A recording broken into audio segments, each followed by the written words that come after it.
Hello, welcome back to my channel. I'm SpookyLith. Nice of you to join me here. So today in episode 6, I think it's episode 6. I mean, it's right there on my screen, but I still had to think. It's not a good sign when I'm only 6 episodes in.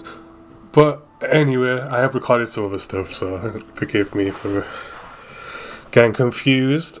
But yeah, so in this episode, basically, I found a list of free to play horror games, and one of the things I do want to do is play some of these horror games because horror movies and spooky things is going to be a theme on this channel. So I figured we'll play some of these browser games, see what they're like, give them a little review, and just see if we get a good spook out of them or not. Now, I'm not that great with spooky games and like horror games in general, and the reason for that is I'm really bad at like doing all the collecting stuff, and a lot of these horror games, the main goal of them is to go and collect stuff, and that type of game doesn't really interest me. So in a way that kind of then takes the spook out of the game, because in my head I'm like, I'm not going to be getting through this game. And it's a shame because I do like my horror stuff, but yeah, a lot of the games do have this format. But I'm going to play some, try and find some of the gems and see if I get a good spook out of them, because one thing about me is I'm hard to get all spooked out. I can watch movies, watch scary stuff and all of the above, and because the cheapest scare is the jump scare, and because everything's jump scare based, it's like, I just don't get that spook anyway. So we're going to try find the spooks, because the spooks don't always find us, and give them some reviews and just see what we think. So without further ado, we're going to jump into the first game. Alright, so this is the list that I found. It is the Master Post free horror games. It's actually 6 years old, so we will find a newer one as well. But posted by user Connection Wivel. It's a list of games that are available either for free or for low prices on Steam. And I downloaded 2 that were on the main list that we'll check out as well. And then they had a list of browser games here, so I figured I haven't even tested them yet, but we're gonna just jump into them blind and see if we get a scare out of them.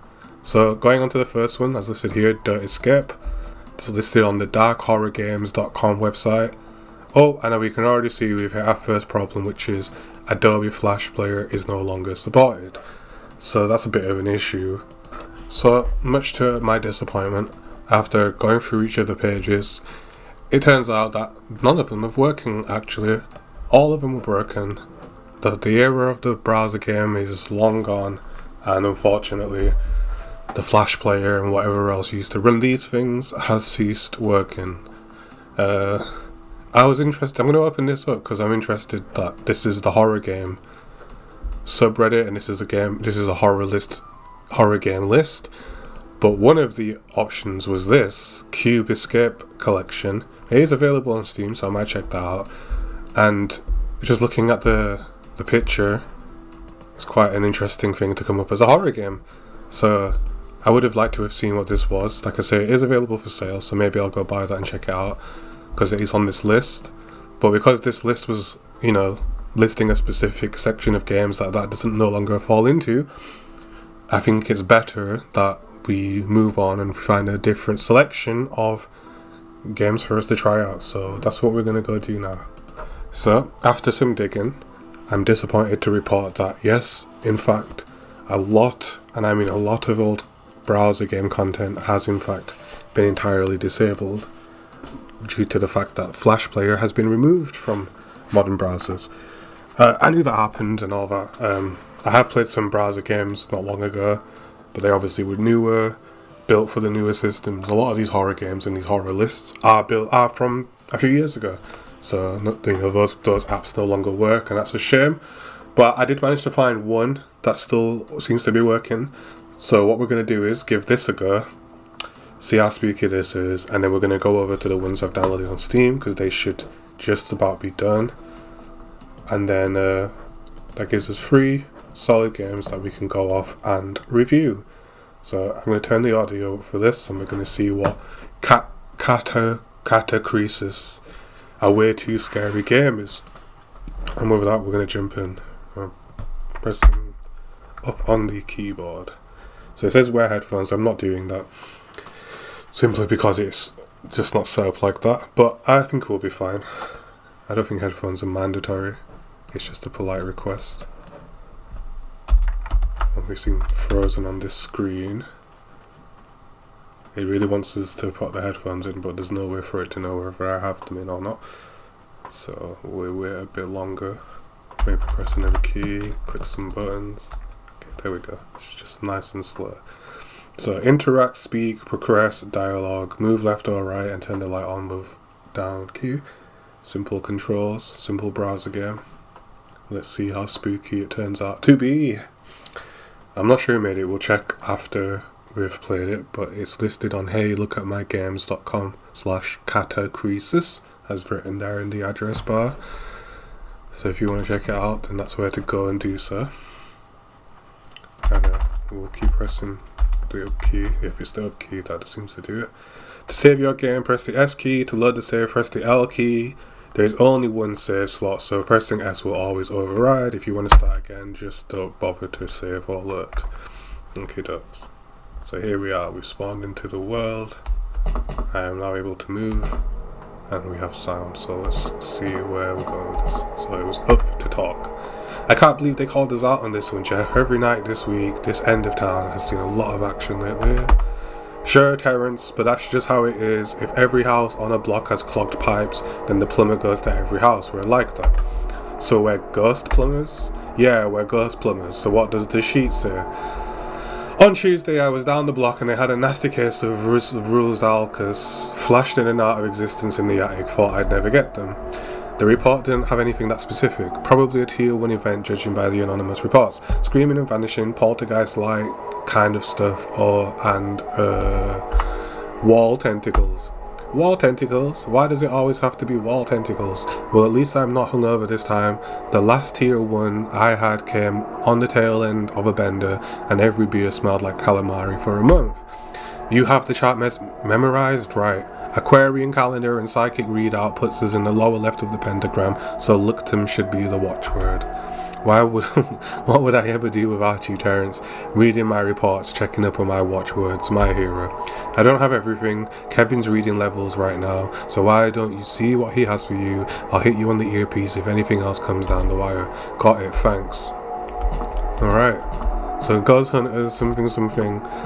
Let's go.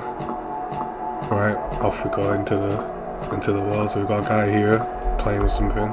Hello. Lorem ipsum dolossit amet consector adipising elite. I can't read Latin. Hey Jeff, glad to see you made it on time tonight. So he's speaking Latin. For whatever reason, they gave me the van until morning. Do you have anything for me? Or are we going to be stuck here all night just like every other time they send you to fill in for someone more qualified? If you would just do the work and learn to read a couple dead languages, you'd never have to see me again. You know that Linda on Squad 3 doesn't even go with a research team anymore. Linda is 5 years younger than I am and 5,000 times more qualified for this job. I come in, I read reports, I go on jobs, I get paid, so shut it and tell me what you have. You want me to shut it? Kevin, alright, I'm waiting on some research chump back at base to give me something more specific. But right now I can tell you that I'm detecting something disciplined out there. Disciplined? The wild stuff always puts the level off the charts. Ghasts, ghost animals, zombies, bestiary stuff, they don't know how to turn it off. They just scream or fly around and we can usually pin down their location based on that.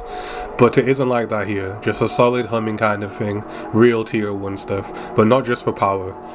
Whatever is in there has control and that's scary. Vampire maybe. Probably not a werewolf.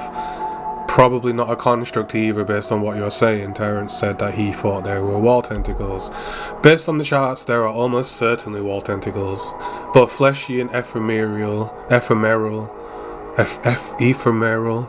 You've got your work cut out for you, Jeff. We're not getting home early tonight. We've got a perimeter set though, and that should keep everything contained to this block. The aerial map looks pretty simple. Some warehouses, fences, a store, your basic Rust Belt composition. Alright, I guess I'll get to it. Good luck. Alright, so we had a rundown of the situation. Something spooky's in there. This is our job. It's something that's a little bit spookier than the usual, but we've got a team, we've got our equipment. It's a standard job. Let's get in there and see what's causing the mischief. So we're walking out into the woods. It says we don't have a light yet, so we press down to turn the light on and off. We're just walking, we're walking. That's all there is to it. Oh, something is talking to us. What is a headlamp, did it say? Alright. So maybe I forgot to pick up, maybe I'm supposed to have a light with me. We can see some kind of scrambling going on in the corner. No idea what that is. But we'll go back because I don't know if it said to grab my equipment. But we're supposed to have a light. I don't need to go back there, I need to get this over with so I can get back to reading letters from my dead partner at night in my home alone. Okay. Alright, so we don't need to get a torch, we just need to keep walking into the darkness, no problem. I'm guessing that scrambled thing now was the entity trying to talk to me, coming through scrambled. So we're walking into the woods, into the forest. It's late, he's tired, and he's hearing voices. Who haunts? So he's walking and something's talking to him from the trees. Jeff, this is Terrence, are you picking me up? Okay, we can't, no reply. Bad connection.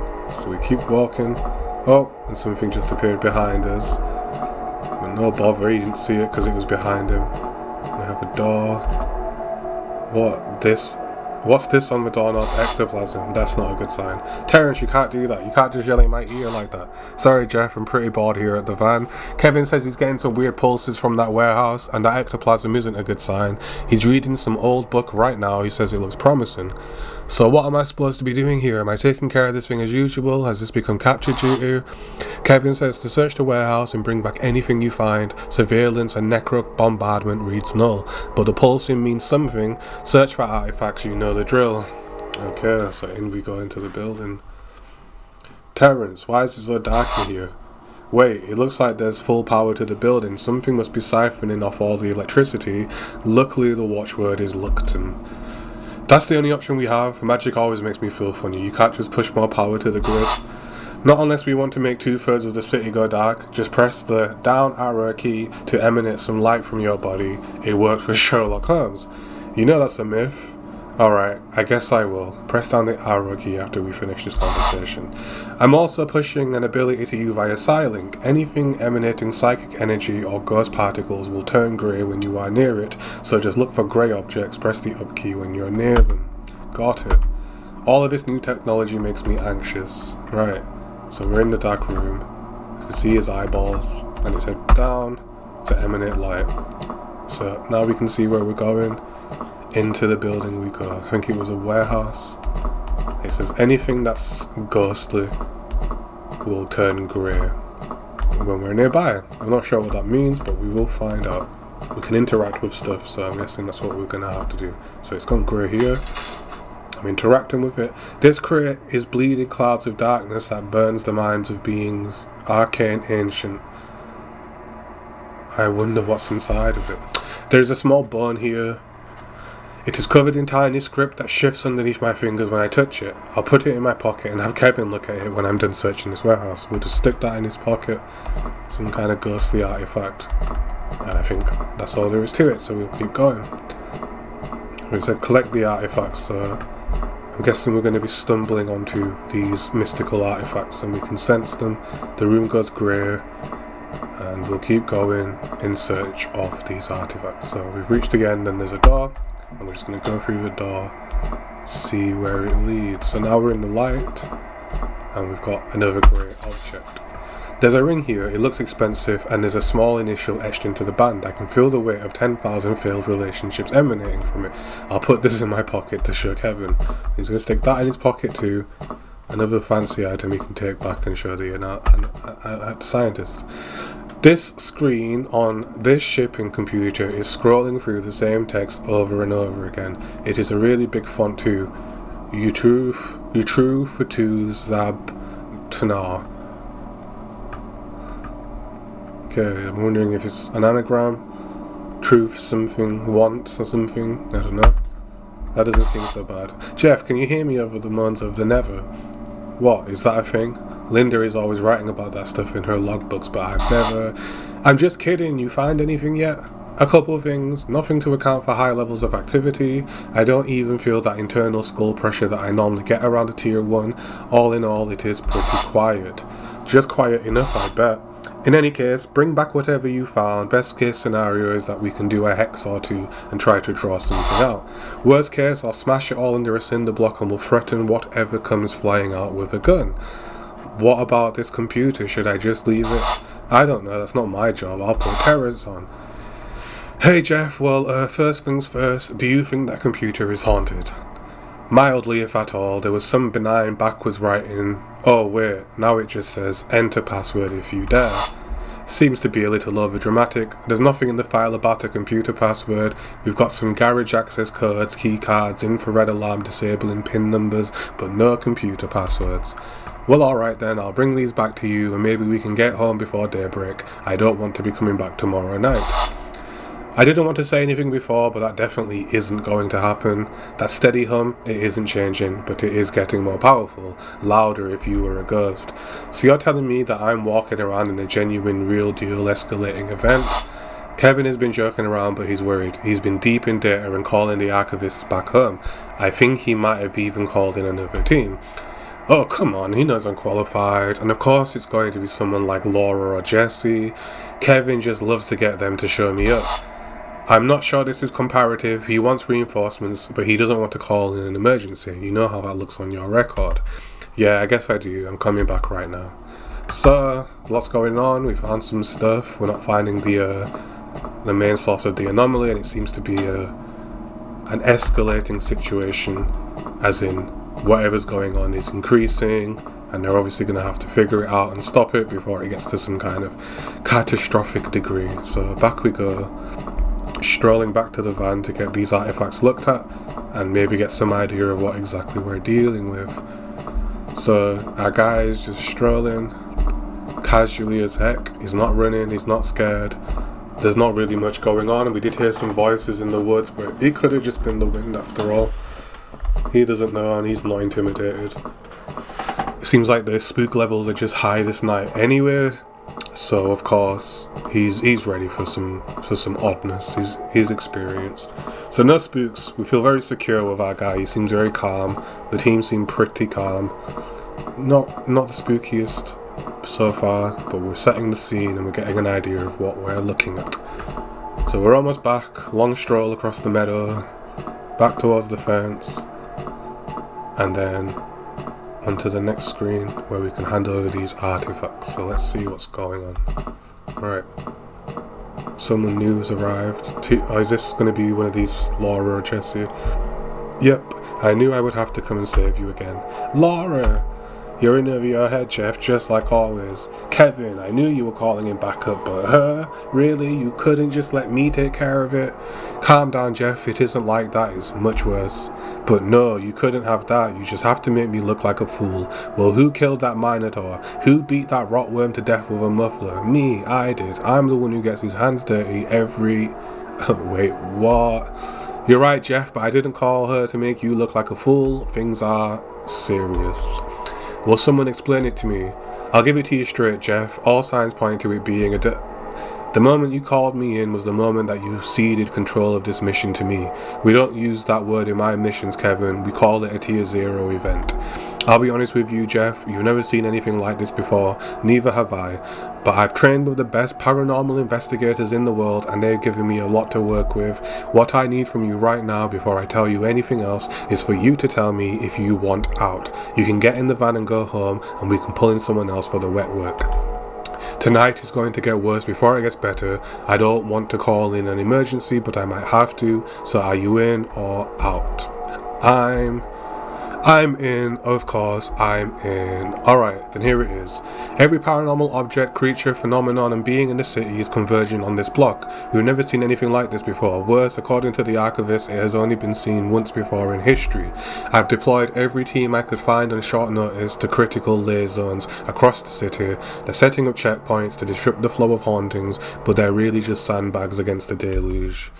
Everything imaginable, and I mean everything, is coming. Our job is to find out why and to eliminate the reason. Kevin believes that there might be some kind of horrible thing pulling everything together. Exactly, the number of creatures has already been staggering. The fact that they didn't manifest and tear you to shreds in that warehouse speaks to the fact that they're being controlled by a tier 0 event. There's only two ways that it could happen. The first is mere contingency, but Terrence checked every chart we have, no alignments, no dice. The second is summoning, the old kind, black candles, the blood of innocence, robes, the whole works. We don't see it often because wannabes usually can't get it together. This time it looks like they did. I don't understand, what do you want me to do? There's something connecting you to this event. If anyone else had gone into that warehouse, they would have come out in pieces if they made it out at all.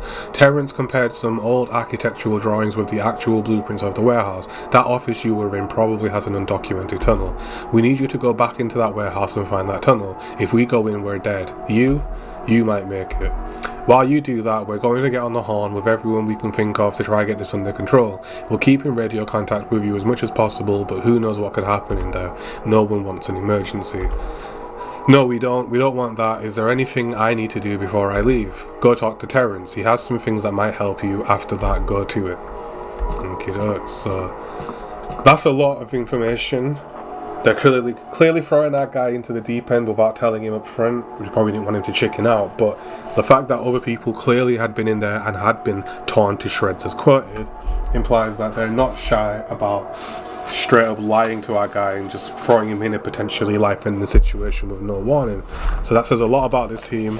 Whoever these people are, they clearly don't mess around, and they're willing to take major risks with their staff when necessary. So they're obviously seeing this as a big deal if they were willing to take that risk. Fortunately, our guy was able to pass through there with no issue. So we're probably going to find out why soon enough. But now they've asked him to go back in. So we're going to go over to our guy over here and see what he has to help us once we re-enter the warehouse. So let's speak to him and see what he has to say. So you heard the news, rough stuff, huh? Alright, let's go over to the next. Yeah, it is. You can always say no, Jeff. You can always walk away. We haven't had an emergency in 13 years. One reason for that is luck, pure luck. The other reason is that we refuse to let it happen. No one recovers from an emergency. There's no getting over it. It never stops weighing on you. Believe me. So I can't walk away. I'll do everything I can to prevent that from happening. I've already seen it once. That's too many times for one person. Twice is unthinkable. What do you have for me, Terrence? Anything? Or am I just going in there to wait for something to snatch off my head? Well, between Kevin, Laura, and the archivist, I've been able to pull some text that might be helpful for you. Did you pick up anything in the warehouse that might give us more clues about this whole thing? This ring and this bone, but if Laura is right, every paranormal artifact and creature in 100 miles is on the way. These objects are just as alive as any banshee or zombie. They're all coming. The symbol on this bone, the etchings on this ring. I don't have any weapons or gadgets for you. There's literally nothing you can do if these artifacts are what I think they are. But there's some stuff on the danger cart. Knowledge might be the only thing that can save you tonight. Make sure you read the book on the top of the stack. Thanks, Terrence. I'll see you on the other side. You mean later? That's what I said. Okay, so he said something about a book. We have to go something written by a mesmeric order. I like them. The preface to the book says that they were all wiped out in a last-ditch effort to stamp out an ancient order of doomsday aesthetics. Excuse me. That's scary, one might say. It is. So this situation looks a lot like the one we're dealing with tonight. 200 years ago, a similar event happened in Dusseldorf, but they nipped it in the bud.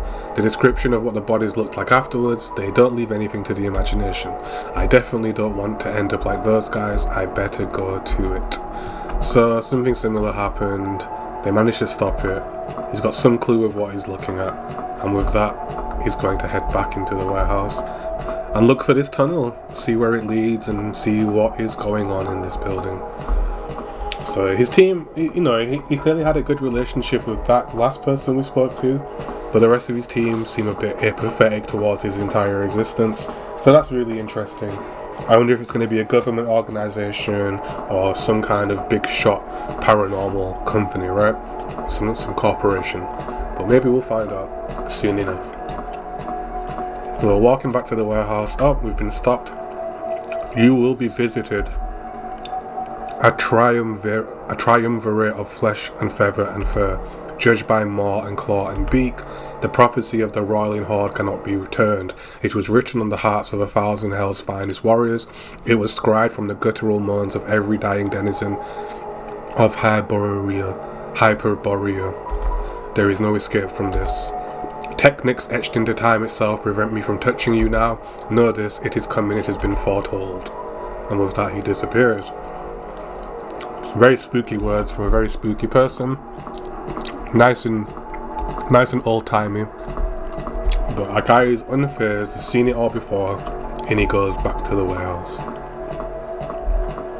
So here's the entrance. We have reached the building, and we are going inside. So here we are, floating pair of eyes in a dark room. We're going to activate our magical light powers, and with that, we wander back towards the office where the tunnel awaits us. So we're back in front of these buildings, keeping an eye out for more artifacts, of course. But it looks like it remembers where we collected them from. So they're not just going to spawn all over the place, it looks like they're all in a set place, ready for us to find them. So we make our way towards the office.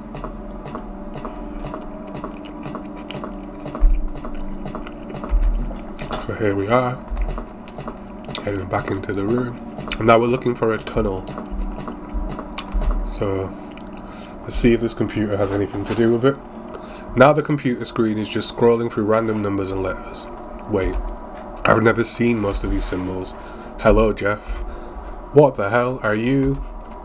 This is not hell, Jeff, but it can be, in time. What information do you wish to know? I can tell you how you will die. I can tell you what colour the sky will turn right before the end. You will see all of these things soon enough. I need not tell you of them. It is written in the sky, beyond the sky, on the waves of the ocean of time. And there's a wagon wheel in the sky that turns it eternal, blah blah blah. You know you're not the only possessed computer I've ever met, right? You all play this predictive analysis game like I'm supposed to be impressed that a demon side of a computer can tell me things. I have lived in fire and ice since the moment your puny planet formed from... Yeah, I know all about it. Listen, I know that there's a path here somewhere, and you're probably the only thing between me and it. Can't you just do me a favour and, let me through here? I have crushed saints and swordsmen beneath my hoof. I personally dragged Perlane, the anchor, to hell with a rope loop through his jaw. You wish to best me, Jeff? You may have power, but on this night you are less than nothing. I have been told that I cannot touch you, and I will respect the wishes of my master, but I do not have to help you. I will watch you die here. No one has ever suggested that a demon wasn't dramatic enough. Alright, what is the best? I've got it. Perlane the anchor, huh? That means they call you Loran. Perlane's great-granddaughter cast you into a beehive in 1621, then she burned you. I will admit that I have always had a weakness for swarming.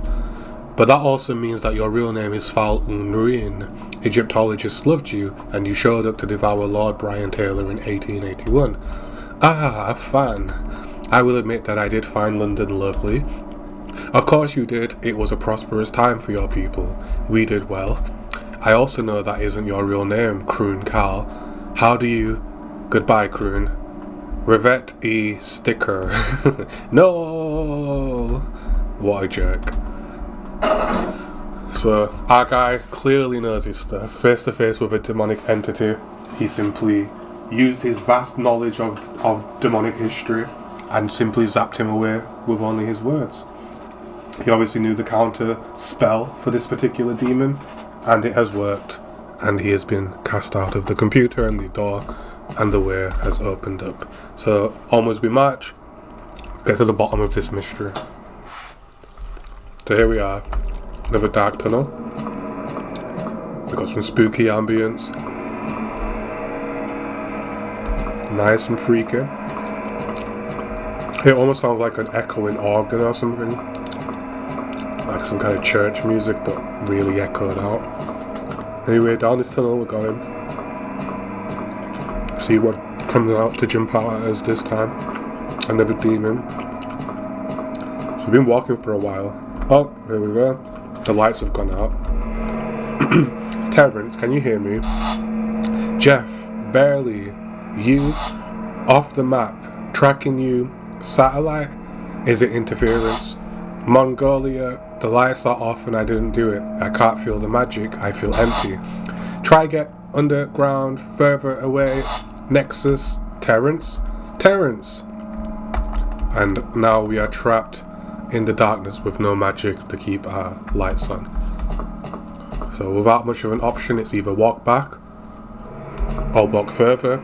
I think the smart move here would be to retreat back and see if we can figure out if we can get our signal back. We're back along the tunnel just to see if we can re-establish communications with our friend. It doesn't look like his power's going to come back though, so maybe this was a bad idea because we're just going to get lost in a dark tunnel. Well, here we are, we've reached the end, but it looks like we can't actually go back, we are stuck here. So with that, we'll march onwards into the darkness and hope for the best, try not to trip over anything, and we will hopefully find our way back to where we have stronger signal.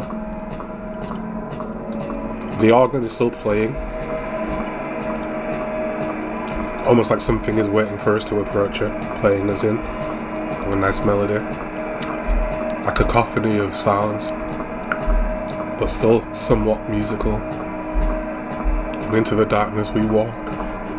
Brave, unafraid, ready for anything, experienced, and just here to do a job. Oh, that looks like another pair of eyes looking right at us. That's quite intense. We don't really have much of an option. Can't use our lights, but we can approach. And oh, the lights came back on. Kevin, how did you get down here? Please tell me you have Linda. Are you afraid of the moon, Jeff? Are you afraid of what it brings? What the hell are you talking about, Kevin? Where is everyone else? I watched the tide go out under that stinking moon. The dead city gleamed in the moonlight. I've said this all before. I have touched all of this before. Kevin, how did you get here? We will build a pyre that will light the sky. The popping fat of 1,000,000 of your fallen species will call the true dark from beyond this world. When it shatters, you will know the crack formed here. If only I could touch you. If only you were not under that veil. Veil? If only I could tear you apart. Get away from me. Alright, so he's... Oh god, he's melting. He's turning into tentacles. Oh good god. What is that? And with that he disappeared. So, some body horror. A nice creepy transformation. Some spooky words. And we now have light once again. So, it sounds like our guy Jeff is protected in some way. Maybe some old spell is watching over him, and it seems like whatever this entity is, it's not able to directly harm him. So, we're expecting a lot of psychological torment. You can already see the walls changing around us. Because this demon can't affect us directly, but he sure as heck is trying to scare us. So, let's keep going and just see what this demon has in store for us. I mean, this tier 0 event, because we don't call them that on this team. So we've got the shadows of tentacles appearing. Not really sure what that's about. But they're there, we can see them, and we have now fallen into the abyss. So this is a bit weird. We're falling, we're being hypnotized or something. That guy's just drifted. Oh, I pressed the up key and now we're here. How did I get... I'll just lie here a little while. Maybe I'll just die. I'll just stay here and rot and get my soul sucked up into some kind of spirit prison. That's what I'll do. The developer of this game would like to please sigh out loud. Use your full lung capacity. Thank you for embracing the interactivity of this medium and therefore making this art better in some way. Okay, so he wants us to make a big loud sigh.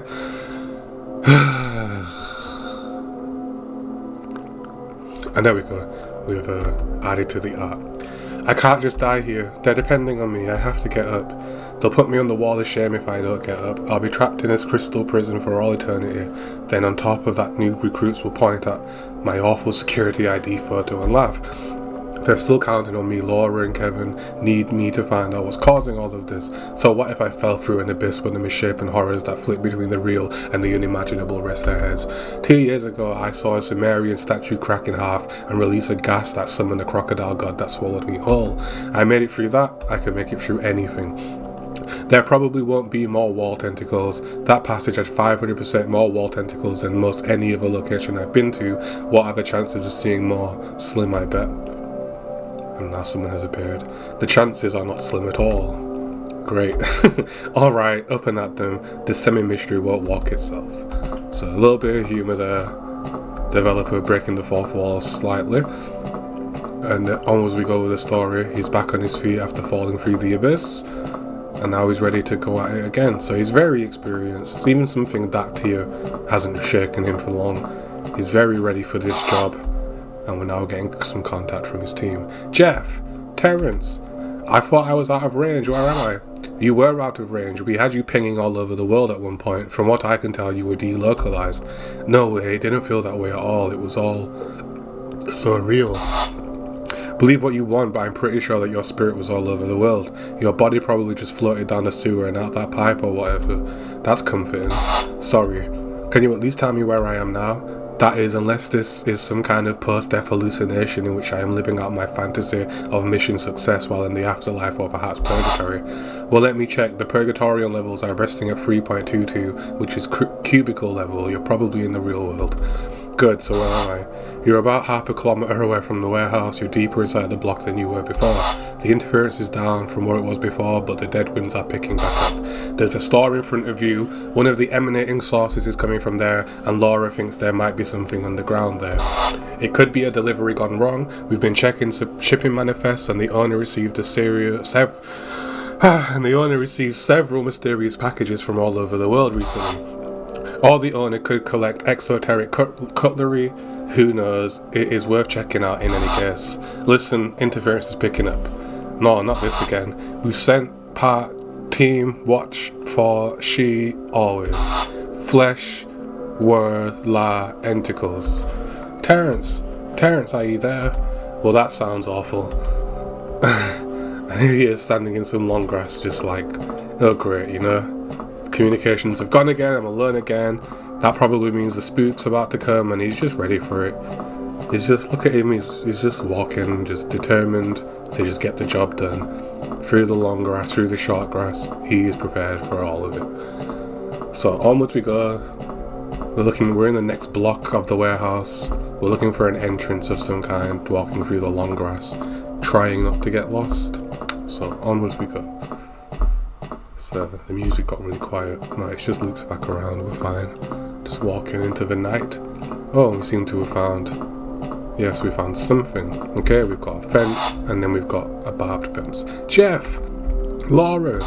Jeff, I've got to be quick. We've had the nets up along lay loots to your location. We've caught an entire goblin colony on the way to you. There was some chatter among them, and we interrogated a few of them to get some info. Apparently a call went out just a few hours ago. There's either a tear or some kind of ship. The weird thing is that they don't even know why they're headed there. They just said that it feels right. Laura, I've never seen anything like this. Neither have I. No one living has, and as far as I can tell, no one has ever written about an event on this scale.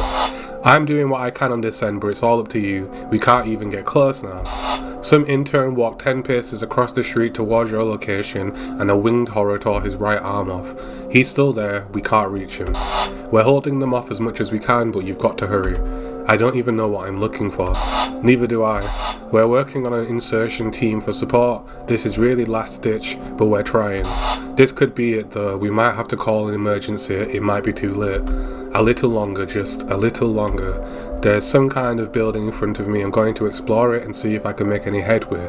It looks like the back door is open. I'll call back when I have some info.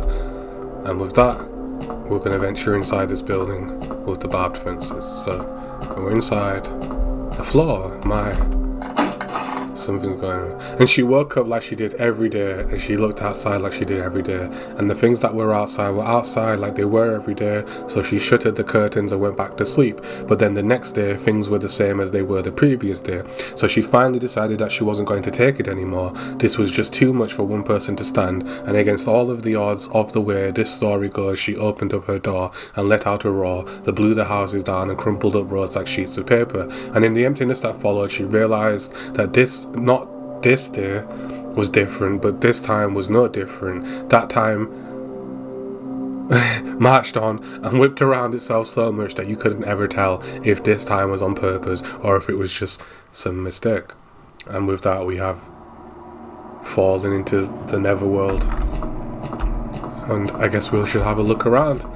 So we're surrounded by outlines. We're in an all white room, walking further into the void.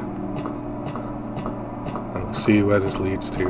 It almost looks like a factory, and it kind of sounds like one, but I guess we'll have to wait and see where we are. Oh, we've got some bookshelves, so it's a library maybe. Now there's a bed, and we've got artifacts, because it's gone grey, so we're going to see what we've got here. All of these books are worn with use and age. Someone has really done their research. I see a surprising amount of history here.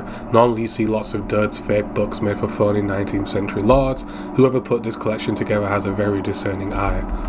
Or a pretty good research team. Okay, let's keep going. Oh, this one's turned grey.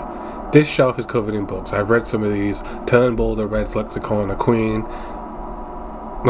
the Red's Lexicon, Queen Anne's Treatise on the Underworld. Some of this stuff though. Catch Sea's History of Magic and Technology, a Khan's Travel Log. It's amazing how many of these things come out every year. I bet these books have something to do with all of this mystery. And we can see here a nice spooky guy, and for me I like that kind of thing because it's like everything else on the screen can seem normal, and then there's just one slightly off thing that just kind of catches your eye. So a nice little touch there for the spooks, but let's go anyway. Oh, what's this, a mad scientist? What a surprise seeing you here.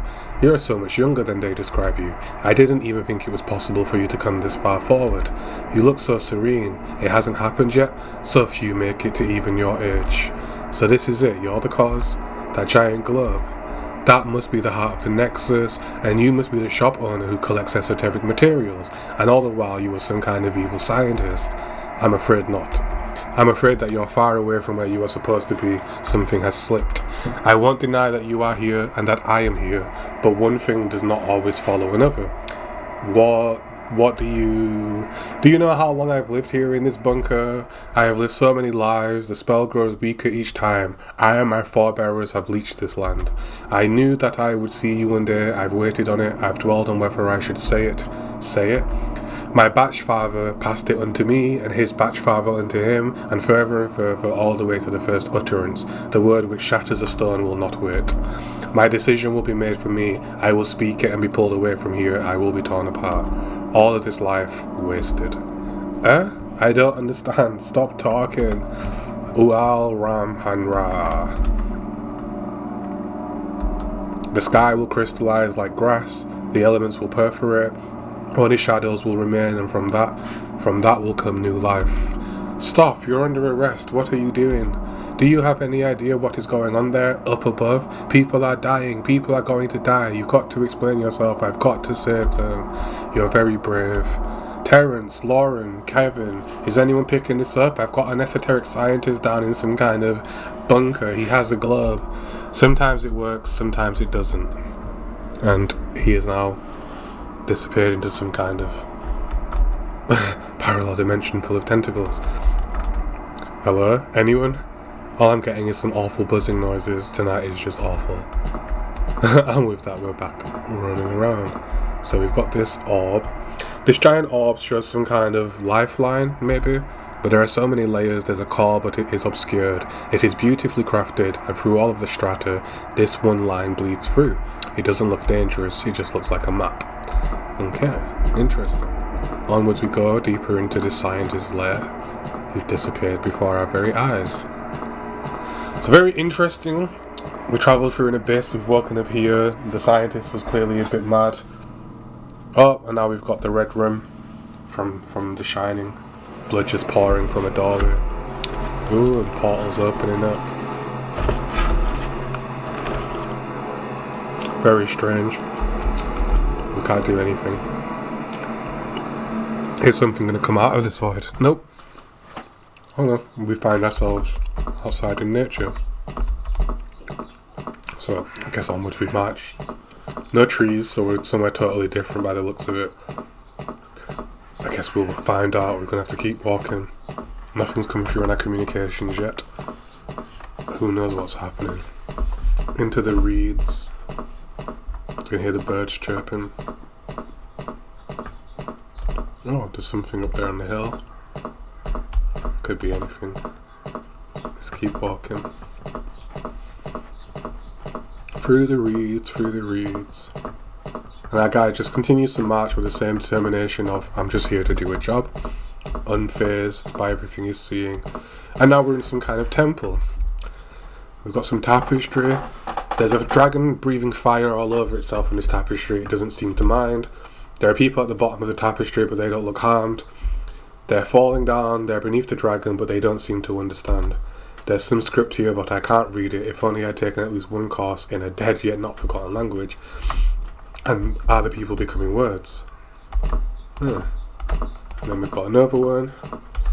This tapestry shows a giant orb. It looks a lot like the one I saw in that lab. Or it could be the moon. I wish I could read this text. It looks so beautiful. And I've just now noticed there is a guy standing at the end of the room with a burning robe.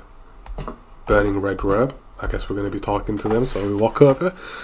I have waited so long already. Here you are, traveller, far too early and late. I saw you in the dream written in ash, brittle bones shake in anticipation of your arrival. Where am I? Can you at least tell me that? I'm so tired. This land has no name. This world is Unun Amu, the stone. I travelled far from my own home to reach this place, and this time we read your arrival in the soil and stars, and your priest with glass red free tails in dark behind the largest star. It showed you here, and here you are. Behind the soil?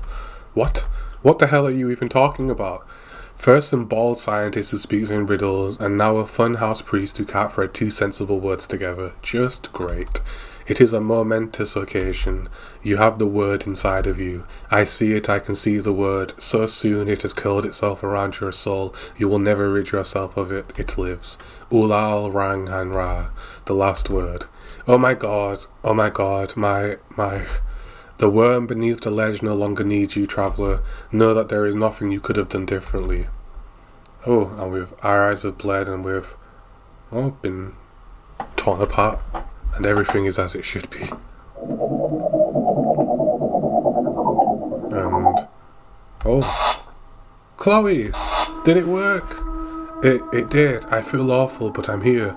Jeff isn't anywhere around her. I'm afraid that the loss of signal might mean the worst. He was pinging all over again, and then he was just gone. Don't take it hard, Terrence. You got the machine working. I'm in now. There's still time to save everything. I hope you're alright. I need to call my mom. Yeah, I think you do. Okay, look, there's a huge energy reading somewhere ahead of you. It might be a portal or a shrine of some kind. Kick it, blow it up, something, anything. I just saw Wayne disintegrate. Jesus, wonder, no, tie that thing down. Terrence? Oh, and with that we sprang to life. So it looks like Jeff just got obliterated. We saw his eyes bleeding and then he disappeared into some kind of portal. So that might be the end of Jeff. He was so ready for this job, and unfortunately, as was a risk, the job has taken him and claimed him. So now we're Chloe, someone new.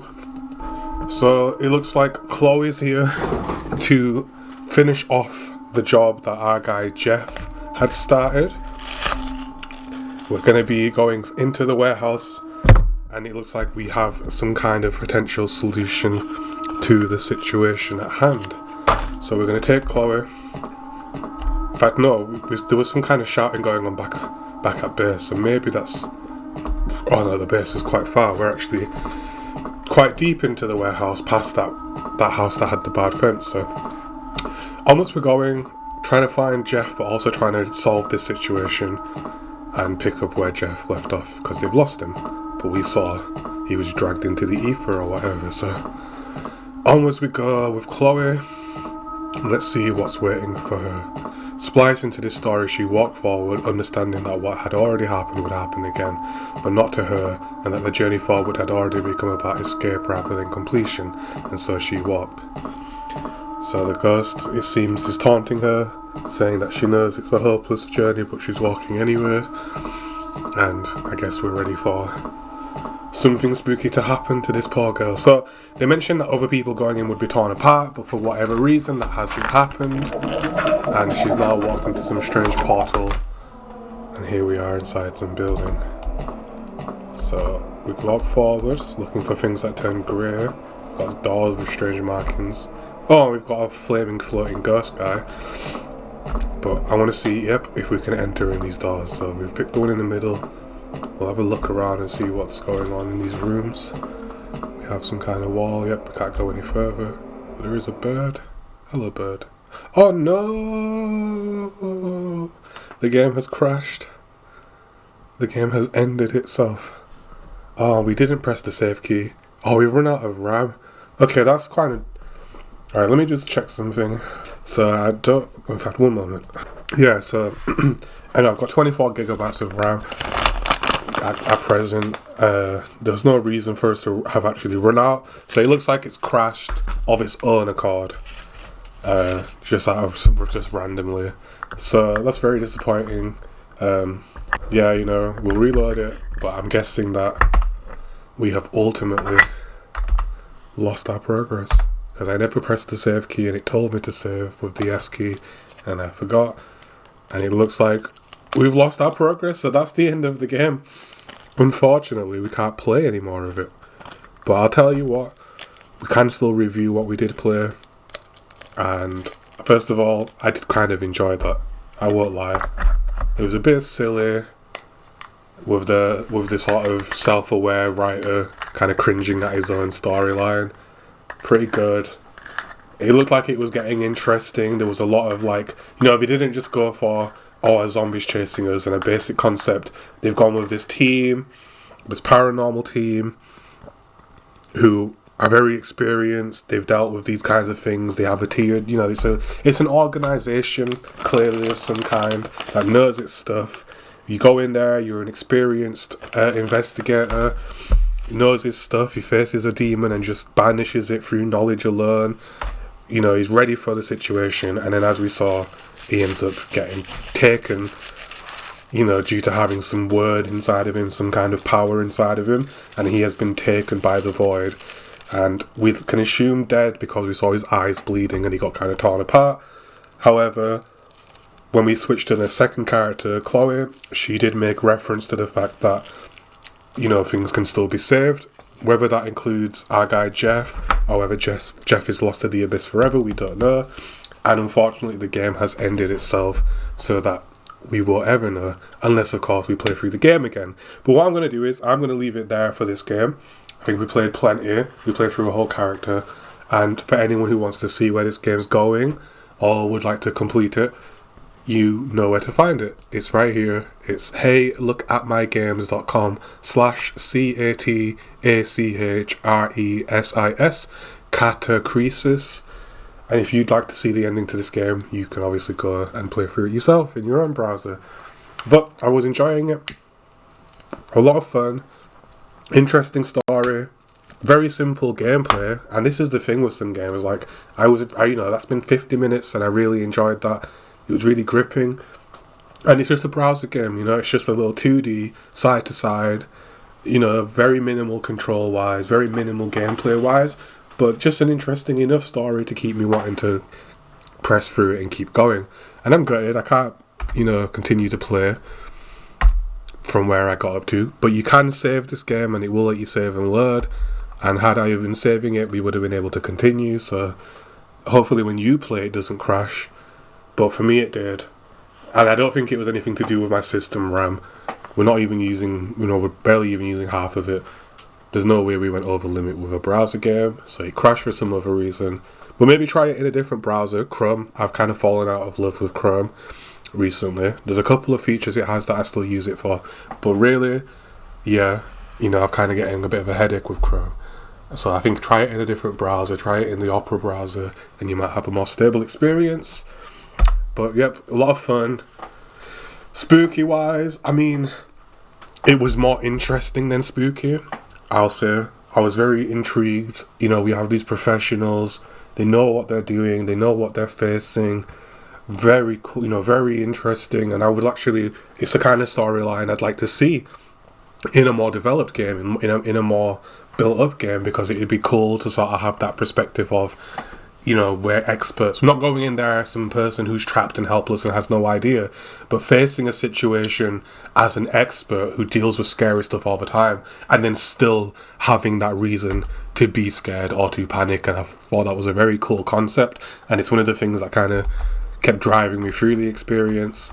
So yep, I can safely say I recommend playing it. From what I've played obviously so far, it was well worth it, and if it wasn't for the fact I've got to start right from the very beginning, I would continue to play it. So for me, for what it is, keeping it in context of for what it is, not expecting some kind of mind-blowing high gameplay, you know, cutscenes, and not expecting any of the stuff from a browser grip game that I would expect from a Steam game, I actually feel comfortable giving this a good 7, just for being interesting enough to keep me wanting to play it. And again, I told you, I'm bad with these kinds of games, like the horror games, the collecting stuff type of games. I'm kind of bad with them, because really, I just don't like collecting stuff. But this was interesting, I was having a lot of fun with it, I was quite gripped by the story actually, and yeah, you know, maybe another time I'll come back to it and try and continue from where I got up to. But for now, for this particular game, I'm going to stop here, because there are actually 2 more games I want to look at, but it's already been 56 minutes now, and we're going to be pushing for time. So, onwards to the next game, but that was Catachresis on the website heylookatmygames.com, and if you give me a moment. So, unfortunately, I wasn't able to find the actual developer of the game. It looks like it comes from around 2013, so it's a few years old now, and I can't actually find the developer, but it is out there, it is available to play. You can just Google it or type in this URL, and yeah, it's been a blast to play. And so with that, we're going to move on to the next game.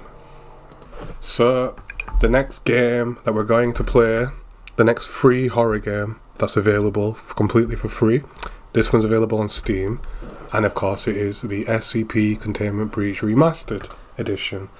Now, SCP is something I've been reading. I really enjoy it, and we'll probably look at some of them on this channel too, because they're good.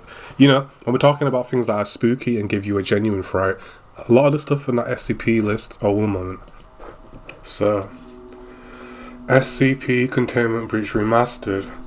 Now, of course, the video is obviously hitting an hour now, so we're not going to be playing through the whole game, but this is a game that I'll probably come back to.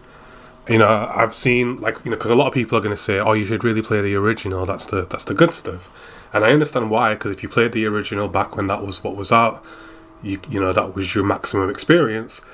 But personally, because I haven't played this before, I might as well jump in with the remastered version, the super clean modern version, and just have that experience, because obviously, for my first experience, why not play what's ultimately going to be the fresher experience, the more fleshed out experience, right? Because it's had more time for everything to sort of come out and be incorporated. So with that, I'm going to play this version, and I'll probably come back to it and try and beat it, but not in this video. But we're going to have a look at it and kind of just get a general feel for its spookiness, because with the browser game, in terms of it being spooky, I can't really give it that credit at that point. It was definitely interesting, and my spooky senses were tingling with some of the concepts there, and I was like, ooh, this is, you know, they've kind of identified that they're not doing a basic type of scare, they're going for a bigger payoff, and I get the feeling that some chills and some freakiness was going to be delivered by the game. So I would like to, again, I would like to go back and play it again, just rush through it just to get back to where we got up to and continue it, so that might happen. But, you know, in terms of it being spooky, you know, it didn't quite get there yet, but I will give it credit that it looks like it could have actually delivered something. But moving on, SCP Containment Breach Remastered, we're going to jump into this and we're going to see how this does for spookiness. Because with the SCP, it's less about trying to scare you as well, I'll say. it's not so much that it's about trying to scare you, it is about trying to just make you uncomfortable and do a sort of Twilight Zone kind of feeling where things just aren't quite right. But that's also a type of spook, and that's what we're going to keep that in mind when we play it and when we rate it. So we're going to go with SpookyLith. Map seed, so we can put a seed in for the map. I don't know if there's a default one, so we're going to put our own, which is just always going to be our name, SpookyLith. We'll enable the intro sequence just to watch it. Hopefully there's no copyrighted stuff in there to worry about. And as you know on this channel, or you might not know yet, basically whenever I play a game, despite being completely noobish and casual when it comes to games for the most part, unless I really like the game, but apart from that, I'm super noobish and super basic, and despite being that type of gamer, I prefer to play all my games on the hardest difficulty available. The reason for that is because I like a bit of realism in my games. You know, if I get shot once or twice and I die, I find that more satisfying to play than if I can take 20 bullets and still keep walking. It just breaks my personal immersion to the experience, and I kind of just like my games to be that type of realistic where, you know, I take 2 bullets, I die, but I also like it that the enemy only takes a couple bullets and they die. For me, when I mod games especially, I always aim for that type of balance, a sort of one for one thing, and then do the best I can based on that. I try to get powerful enough to overcome that, and you know, that's my type of preferred gameplay, despite being a major noob in general. And with this game will be no different, and for any others it's always going to be the hardest difficulty that we can access. So with this one it's Keter, the last one, Formiel, is locked, but we have the Keter class. The most dangerous in the Foundation, the same can be said for this difficulty. The SCPs are more aggressive, you only have 1 life, and when you die the game is actually over. And I think that's perfect, because obviously we're time limited now, but what we'll do, keeping that in mind, because it's something I would like to beat, when we come back and do a series on this, we might play maybe on the custom, so we can put all that we can put everything to difficult, but we can obviously keep permadeath. We can turn permadeath off, and then it'll allow us to keep progressing by loading and saving. But for the first go, because it's the hardest difficulty that's technically available, we're going to go in with the Keter class and just see how well we do. More or less blind. I've seen some videos on it, but I've never watched a let's play, and I don't know how you play. I don't know what the goal is. I just know it's SCP, and it's a free horror game available on Steam, and it looked interesting. So we're gonna jump in on a Keter level difficulty. Let's go. And we're loading, and on the loading screens we get a nice snippet of an SCP. Very cool. I wonder if we probably don't have time to read it all. SCP-215 induces a belief in the wearer that inanimate objects... I skipped ahead. There is no definite safe amount of time to wear SCP-215. While the onset of delusions generally takes at least 24 hours, a great deal depends on the psychological disposition of the wearer. Before SCP-215 is put on, and the person who already has some varieties of obsessive-compulsive synesthesiac, technophilic... Alright. We're moving in, so there's not really much time to read the snippets, but they're cool nonetheless. We like that.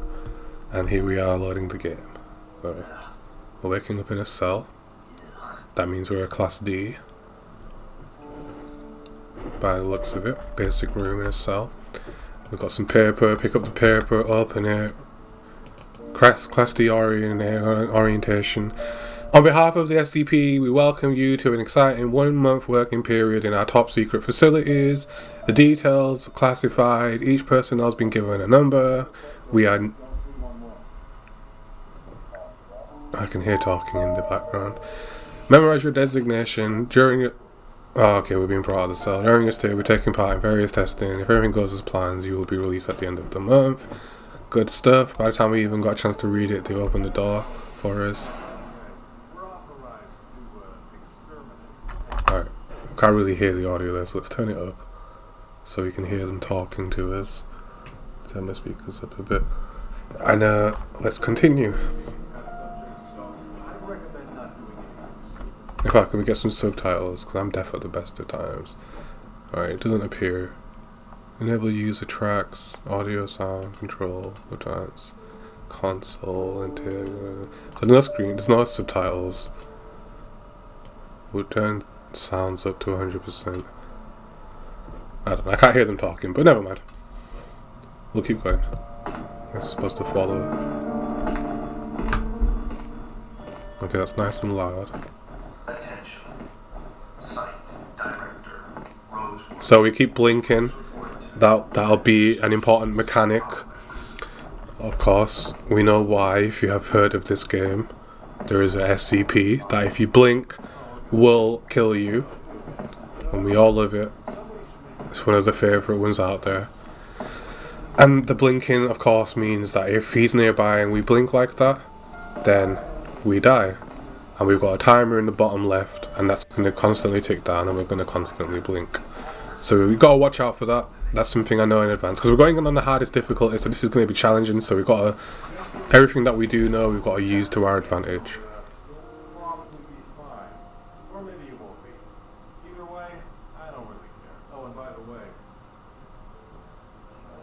Okay, take this. Oh, so SCP-173, this is the one. Origin unknown, constructed from concrete and rebar with traces of Chirolon brand spray paint. SCP-173 is animate and extremely hostile. The object cannot move within a direct line of sight. Line of sight must not be broken at any time with SCP-173, or he'll attack by snapping your neck, and it'll be instant and you'll be dead. And that is what the blinking mechanic is all about. So whenever we blink, when we're around this being, he can kill us. So 3 of us are going in. We got to maintain line of sight. We can blink at will, which we just did. That probably could have killed us were it not for these guys doing their job. But we can blink on purpose to get our bar back. And now we're in the cell with this SCP. And we have frozen. Oh, we've crashed. Okay, we've crashed. So give me a moment to fix this. Okay, we're back. The game did actually crash. The screen looks crashed on the recording. Let me just pause again. Okay, so the game is rather buggy. It has just crashed a few times, not even being able to tab in and out of the game. But we're going to have to go in again. We're going to have to start one more time. Good for the timing of the video. But we're going to go in with the same settings. We're just going to get through that first bit. SpookyLith. And the map seed again will be SpookyLith. Keep a class difficulty. I mean, I don't even know what the intro sequence was. I'm guessing that's right. We'll leave this on because I think that's the bit we were just doing anyway. And with that, we'll jump back in and we will try and pick up where we just left off. So yeah, rather annoying. I guess, you know, these kinds of games, indie developed games do tend to have their flaws, you know, especially when we're talking about the sort of Steam store stuff. And especially when a game is free, there's only so much you can really ask for from the developer. Because at the end of the day, you know, they're releasing it for free. They've done what they can do to get it working. It's playable for the most part. If there's some flaws sometimes, you gotta just be a bit more forgiving, right? Can't get it perfect, especially not when big budget AAA games, they still crash.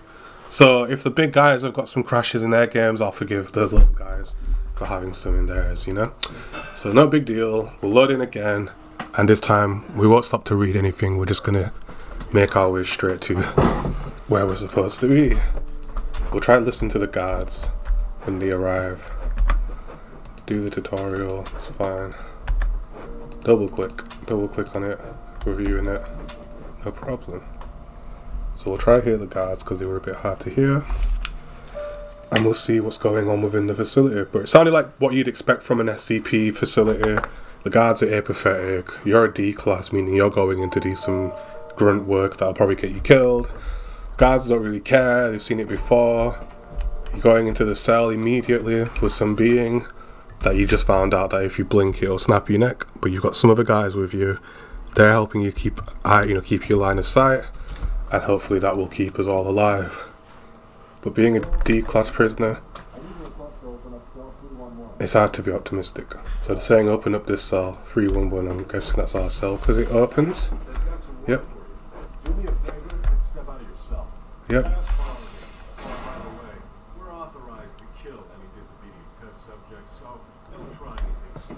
So they're authorized to just shoot us if we get disobedient. But it makes sense because, as again we know, the D-class prisoners are essentially death row inmates given the option to potentially earn their freedom. And we don't really want death row inmates to earn their freedom easily. So whatever it is they're supposed to do to get that freedom's got to be a big deal. And as we see, oftentimes it results in them getting murdered or cast into some eternal abyss, right? So not an easy job. Low chance of success. Very low chance. But at the end of the day, these were people that were just going to be murdered anyway. So it's kind of like a death sentence, but one that the government has deemed useful enough to offer to the inmates. Very dark, very gritty. You know, that really does lead to some political conversations about how we treat inmates and the value in human life. And, you know, the difference between someone being executed versus doing something like this and offering them freedom. And there's a lot of questions there. Very interesting concept. I don't think it's one that we probably should be doing though. But I think the story is these guys do it out of necessity at the end of the day to save more lives, and I think that's fair enough. So in we go into the cell with our partners. We're back to where we got to, and hopefully this time we don't bloody crash. So there's the SCP. If we blink, we're dead. But we've got people here to help. There seems to be a problem with the door control system. The door isn't responding to any of our attempts to close it. So please maintain direct eye contact with SCP-173. Oh jeez, oh no. Oh, and there we go. We need to get away from him and not blink.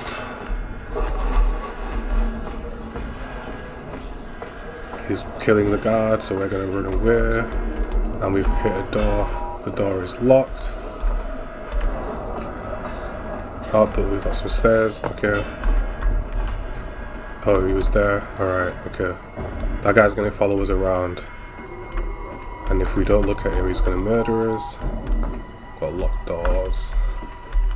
Okay, ducks. So here we are. The facility's gone into chaos mode. The SCP escaped. The power to the door went. This guy's gonna just keep appearing. Oh no! And he's murdered me already. Oh Christ. And I guess that's the game. And I didn't even make a save, so we are really dead. And there we go, like that's how long I lasted as a D-class prisoner in this situation. He appeared and I broke eye contact because I didn't understand what the heck I was doing, and it resulted in my death. My timely death, because I earned that. But that was fun. We're going to try one more time just to get another feel for it, but like I said, you know, I'm very interested in the SCP anyway, so I will be coming back to this game. We'll take the intro sequence out and actually trying to do a save load playthrough and just see if I can get anywhere. So one more time, key to level, nice and difficult. SpookyLith is the seed. I'm gonna go in again, skipping the intro this time, and hopefully that just throws us pretty much right back. Because all we really did was get 2 seconds into the actual game and died. So that's how quick and how easy it was to die. And that's, you know, a good simulation for my chances as a D-class. So went very well, as we can see. But we tried. He appeared right in front of us, so there was nothing we could do. Okay, people outside. Alright, so yep, the game started. Off we go. Alright, we go down these stairs. Oh, he's there. Oof. We've got eye contact. Can't open this door. Oh, and the guard ran and left me to die. Jeez, yeah, that guy is brutal. As soon as the guard, you know, you saw that me and the guard had him locked down, but the guard was like, no chance. He did a runner and left us, and we got our necks snapped and died. Brutal, quick, very difficult. That's how I like my games. That's how hard it would be with this SCP, and we paid the price when face to face with it. We're not gods, we're not superheroes, we're just an inmate, and we met the enemy and we could do nothing to save ourselves, and that's just how it was. And that's the kind of scare. It's a short scare, it's a quick death, but it's like There's nothing. Well, it's not even. It's not that kind of. It's scary, but different kind of scary. But it is just like, look how we were stuck. It was me or the guard, and the guard was the one who ran first. I tried to run, as you noticed. I was going to run back up the stairs, so I would have left the guard to die, but he was the quicker one. He ran into the shadows and left me for dead. So brutal, real. Really like that. We're going to go in for one more life, and then we're going to have to move on to the last game. So we're in. He's already out, so we're running off. I'm going to try. This door doesn't open. Down the stairs. There he goes again. So we're going to get out the way. Right, we're safe. Then follow the guards. Okay. The guards have retreated. So hopefully we're clear to move, and he's not still here. I think we're okay, so we need to get to that door over there. But that's where he just went. So if we look around, he might chase the guards off and we can go through. Nothing to interact with. Alright, we're gonna blink. Blink again. Blink again. And then we're gonna go through the door. Okay, and he's not here. Oh, he's there. Hold that blink, hold that blink, hold that blink, hold that blink, hold that blink. Keep it going. Oh god, we blinked. Please don't be in the elevator. Oh god, we're gonna blink. He's come with us. So we're dead. Yep, we blinked and he was in the door. He got us again, but as you can see we made a bit more progress, so it's doable. It's doable. If we throw in the save feature, we can probably make our way through this game. But that was SCP Containment Breach. Very cool. A very hard enemy, which is just, that's credit to the person who wrote the SCP, of course, but credit to them for putting it in as the mechanic. It's cool. It's really difficult to deal with, just like it would be, because sometimes you're going to just blink without meaning to. You look away for just, your eyes dart for just a second to look for a door, and you're dead. Very cool enemy, very difficult, and it gives you that element of, I'm on edge because I know he's going to just appear, and I can't control my blinks, and yeah, nice panic, good feeling, really enjoyed that. So we'll be coming back to that and trying to play through it some more, because it's really cool. One moment please. Hello. So we're back, about to jump into another one. Another spooky game. This is the last one on the list, and this one's called Blameless. It's available for free on Steam, so another free horror game. I know nothing about it whatsoever. I found it on that list and it was available, so I've downloaded it, and we're going to just dive in and just see what this game is and what kind of spooks we can get. But let's have a quick look at the settings. It does look a bit squashed, but I'm guessing that's just how it's going to be. We've got subtitles on, everything's fine. Whatever, we'll save that. And then we're going to jump in for a new game, and we're going to just discover together what kind of game this is. So let's dive in and let's see what we have here. So Blameless. I'm an architect. Hopefully there's no copyrighted music. As they arise. Right, architect, freelance. I was relieved I could finally get a paying job. He's got some He work. needed help with interior design for his house that he was building. Right. I always respected people who could do construction, so I naturally agreed. I thought, yep, you got some work, sure. I'll come check out what you've got for me. And he was inspired. Late, but he insisted on me coming over this. He's like, you gotta get here now, it's important. Because I didn't want to lose this offer. He likes to work quickly, you see. There with my car. So off he's The gone. house was all the way over in the suburban area, quite remote, but with other houses nearby. Quiet place. Good stuff. Out in the remote area, The front gate. in the hills. And the gate was made of rotting wooden planks. Okay, He started showing me around the yard. bit old then. It seemed weird that there was a large garbage container blocking the way. Okay. So I had to go through the garage to get inside the house. Doing some renovations maybe. So I started looking around. At one point, I saw a stain. At first glance, it seemed like brake dust. Alright. But then I realized it was blood spilled on the floor. Oh jeez. I thought that maybe there was another worker who got injured, so I turned to tell the man. That's when I saw his hand raised to hit me. He was holding a metal rod. Oh, he's been attacked, it was a trick. Before I could defend myself, he hit me in the head. I must have passed out. I don't know how long I was out. Well jeez. You go there looking and you've got a job. When I woke up, You get attacked. blackout, wake up, and here we are being thrown into the game. So quite an interesting little story. Gone out, answered to an advert on internet, some privately listed advert, invited us for a job to look, have a look around and see if we can handle the workload. We've gotten there, it's in the middle of nowhere, out in some country road. You get inside, you notice some odd stains. By the time you can process these weird stains you've seen, you've been whacked, out you go, you wake up, and we're about to find out what kind of situation we just found ourselves in. So, we're waking up, there's blood on the floor. We've got blood splatters.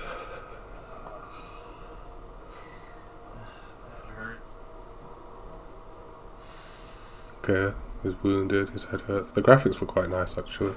That's quite up to date. Very cool. So, we're in. Oh, don't tell me. Alright, I think we've experienced another crash. This is not good. But we'll get it reloaded and we'll be right back. Okay, so I just tried to... Whoops, pressing the wrong stuff now. Okay, no, we're still having problems. I tried to reload it and then it just opened the game again, but it seems to have crashed again. So give me a moment.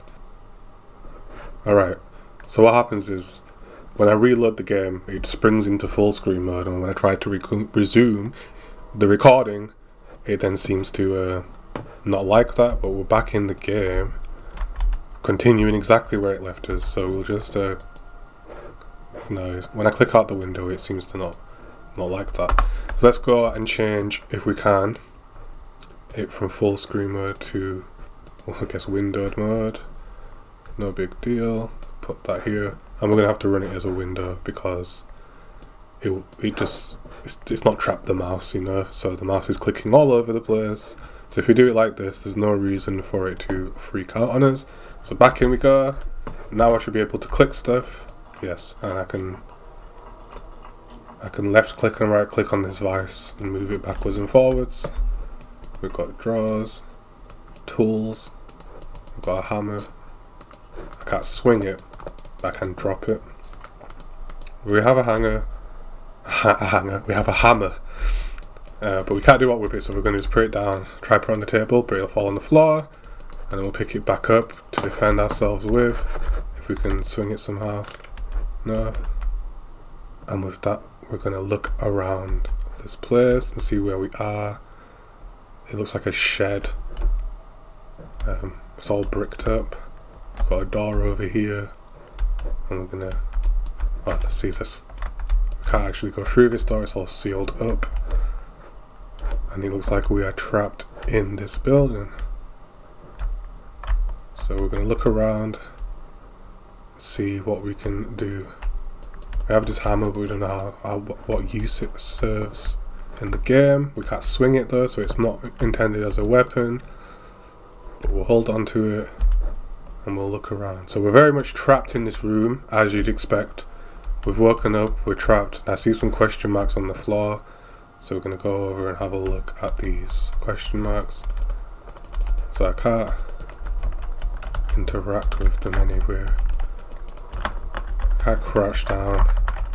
Oh, I can crouch down, okay. So if I drop this hammer, I can now interact with this stuff. We've got a broken phone.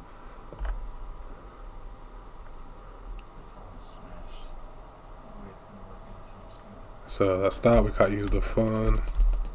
Press I or mouse wheel to access inventory, cool.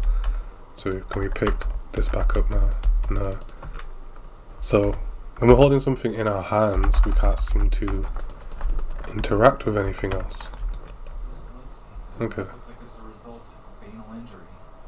Banal injury.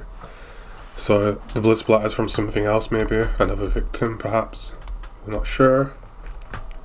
I don't know what happened to the phone. I'd like to think he put it away, but I don't know what made him do that. So yeah, the phone's there. Alright, so right click, instead of dropping the phone, right click actually just stores it. But with this hammer, right clicking drops it on the floor. So we can't store the hammer, but we can store the phone. We've got a limited number of slots, keep that in mind. And now we try to figure out what exactly is going on here. So we've got another question mark. Let's interact with it. See what we have. Fresh blood. and something's been dragged. Perhaps a body, perhaps something else. Oh, we closed the game. My mistake. Open that back up. And yeah. Anyway, not much to determine from that. So I'm grabbing this like a weirdo because it probably has some use, right? It's got to have. Well, actually, I can't get it back now, so we'll leave it. We don't need it. So now we can interact with the door. So there's no door handle. So because I was carrying the hammer, we couldn't interact with anything. So maybe there's other stuff in here. Now we can grab this. Not much use to us. Now we can have another look and see just what we can interact with. So we're trapped. The door's got no handle. These windows probably don't lead to outside. And we are just stranded in this room. So what are our options? What are we looking for?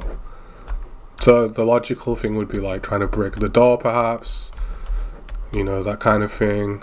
Trying to see what's behind the windows. I mean, it would be probably just bricks, wouldn't it? But you never know. But ultimately, we have to figure out how to get through this door. If we even can. Because we could be absolutely anywhere. So, looking around. Very much stuck. We have a metal rod. And we can pick up random tools. But then it's like, what do? We can't swing them to break stuff. All we can do is drop them. So while I'd be glad to have this, something tells me it's not going to come in much use to us. So I'm going to put this down, and if we need it we can come back for it. We've got another pipe. Lots of pipes and bricks and tools. Which means that this kidnapper, potential killer, has we've got a light. Feels confident enough to leave us in a room full of metal pipes. So that kind of tells me that they're either not coming back or they're coming back heavily armed. So it's not the best sign. But yeah, so we can pick up tools, but we can't really do much with them. We have now found a light, which we can't move, but it does work. And we've got power in here. We've got more rods. See where this power line is leading to, I suppose. Going all the way around here, we've got an extension cord. Only one thing plugged into it, which is this light. And then we've got two of these. One of them is leading to the door. Okay, so we've got power coming from outside the door, which means we're connected to something. So there's possibly actually something behind this door. So how are we going to get it open without a handle? So maybe I'm just looking for something that can be used as a handle that we can put into the door. The hammer might have been a good idea. We can try it. No, it's not giving me any options to interact, so we'll drop that. So something that can get this door open. The handle's been taken off of it. Is there any way we can put a handle on there? Feels a bit daft. But no, that doesn't seem to be getting us anywhere. So we'll keep looking around. Got a bucket we can crouch down to. Is there anything on the ground? Under here? No, just a light. And some power cables. So truth be told, like, you know, we're pretty much at the point where we are just stuck now. Now we're going to be scouring just for anything we can use, anything useful. Because at this point, there's not really any clear way for us to get out of here. We've got all types of bricks, we've got some tools, and we need to find a way out of here. So we found something by looking up, which I didn't try yet. So we've got an attic. So how are you going to get up there? This table looks rather heavy, so we probably can't drag the table. We can use the vice for some reason. But we need to get up there. We could try the wheelbarrow. No, can't move that. Got another table. Oh, we've got dust falling. That seems like something's walking around above us, doesn't it? It's quite intimidating. But we need some way to get up to the hatch. So maybe we can use the pipe, that long piece of metal, I mean, and see if we can pull it down. Yep, that seems to be the way. It's slipping.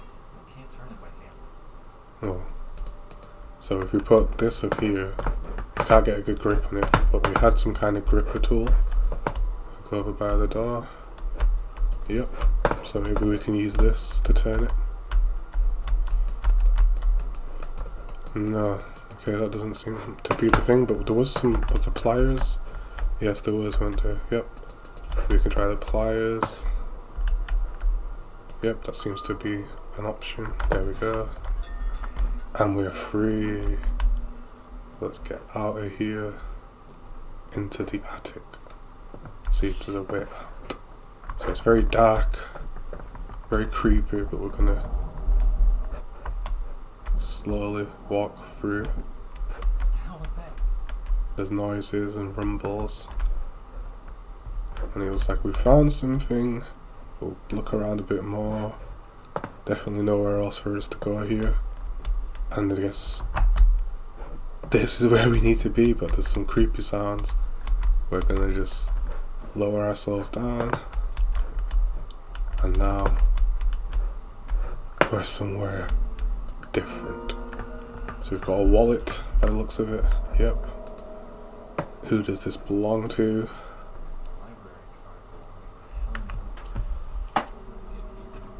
Helen Woodward. So that could be another victim. We're going to keep a hold of that. Someone else who has found themselves in this building, but they've lost their wallet out here. We're gonna look around and see what's going on. We've got It's stuck underneath the beam. okay. So we can raise and lower these bricks, but only by a small amount. I'm not sure why we'd want to do that.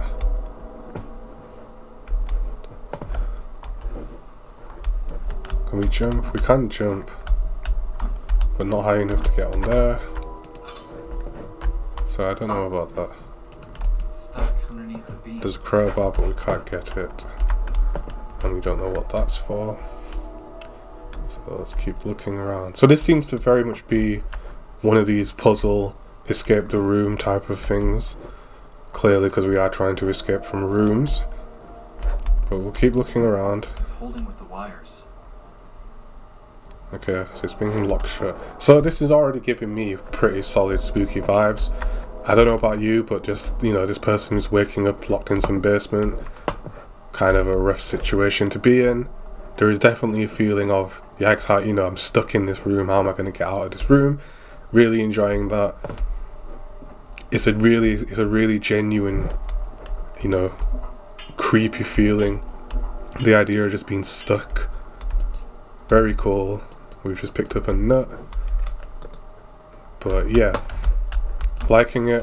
I'm liking the puzzle of it. We can raise the bricks, but we don't know why we can do it. It's such a small amount. It could be for no reason at all. You know, there's no obvious way out. I mean, I know I didn't really look up the last time, but you know, there's no obvious way out. And it's cool. I think we're going to need something It's holding with the wires. that can cut these wires. Possibly the crowbar. However, we're going to get the crowbar. So cool, very cool. Very intense. And of course, the goal is to look around for clues and try and figure out how we're going to progress to the next bit. But this video is now reaching an hour and a half, and we got to make sure it doesn't go on for too long, It's holding with the wires. this episode, but we'll keep going and we'll see if we can figure out how to at least get to the next level. So the only thing that seems obvious at this point is this crowbar, but it's stuck, and I imagine that if we could get up there we could probably leverage it out. It's stuck underneath the beam. Oh, but we have got some bolt cutters right there. See, it's just something you just would miss. You're in a panic, you're looking around. But right there we found some bolt cutters, meaning we can probably open up this door. and see. Wire cutters are broken. The hinge on that handle should attach. It's missing. The hinge and the handle should attach. So we've got broken pliers. I mean, broken wire cutters, so we can't actually use. We did pick up a nut though, so can we use this nut? Screw the bolt onto the wire cutter. Okay, I'm trying. Okay, there we go. And now we put the bolt in here. And there we go. Now we can use them. So we'll break open the wire.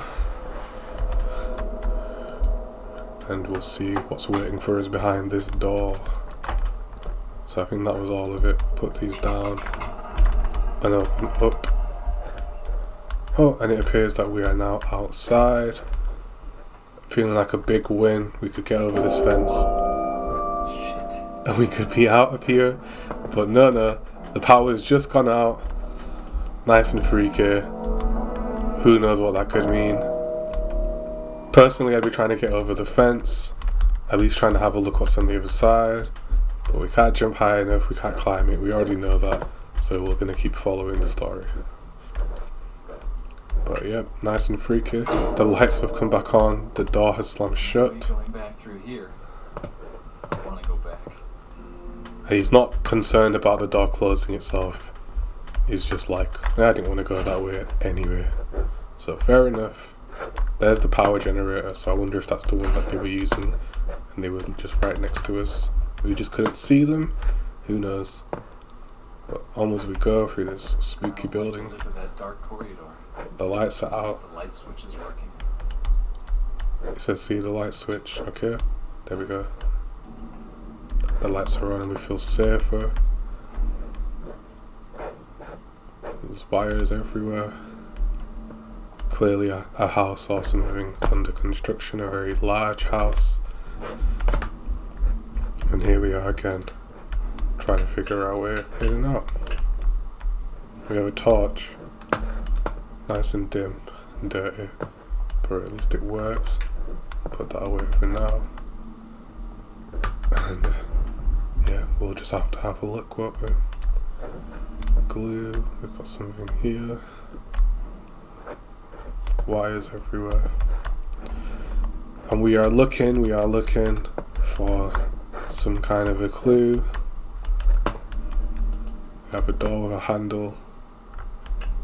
We're getting a flashlight out. Oh, we are outside once again. Finally out of the house. Okay. We're outside. It's telling us we can shift to run.